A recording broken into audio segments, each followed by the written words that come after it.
నిన్నే ఖజానా ఖాళీ అయిపోయింది. ఈరోజు 5వ తారీఖు ఉద్యోగస్తులకు జీతాలు వచ్చాయా తమ్ముళ్ళు అని మిమ్మల్ని అడుగుతున్నా.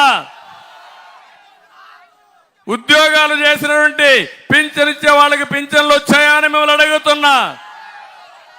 నిన్న కూడా వృద్ధులకు వికలాంగులకు పింఛన్లు ఇవ్వలేక డ్రామాలు ఆడి శవ రాజకీయాలు చేసిన నీచుడు ఈ జగన్మోహన్ రెడ్డి అని చెప్పి కూడా నేను మీకు తెలియజేస్తున్నా. ఎందుకు ఈ మాట వాడుతున్నానంటే ఎప్పుడు కూడా ఈ పార్టీ డిఎన్ఏలో ఉంది శవ రాజకీయం. తండ్రి చనిపోతే తండ్రి లేని బిడ్డను వచ్చి సానుభూతి పొందాడు. బాబాయిని ఈయనే చంపేసి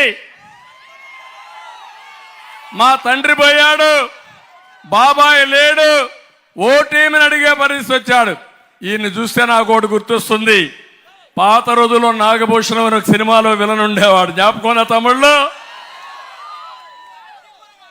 వీళ్లే చంపేసి వీళ్లే దండేసి వీళ్లే సానుభూతి కోసం ప్రయత్నం చేసి ఆ కేసు ఎదురు వాళ్ళ పైన పెట్టేసి ఆ రకం వీళ్ళు.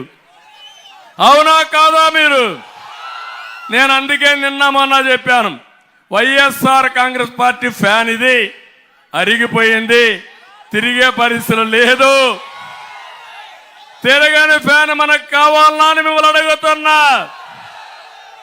ఫ్యాన్ ని ముక్కలు ముక్కలు చేయాలి, డస్ట్బిన్ లో పారేయాలి. అదే సమయంలో జగన్మోహన్ రెడ్డి గొడ్డలు పెట్టుకొని సింబలుగా, ఎందుకంటే గొడ్డలి పోటు ఎదురు తిరిగితే గొడ్డలి వేటు. అదే కదా ఈ రాష్ట్రంలో.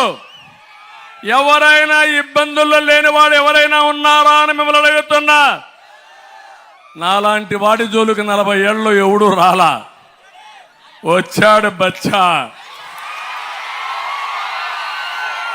చూపిస్తా, వదిలిపెట్టను. ఏంటో ఆయన ప్లేస్ చరిత్ర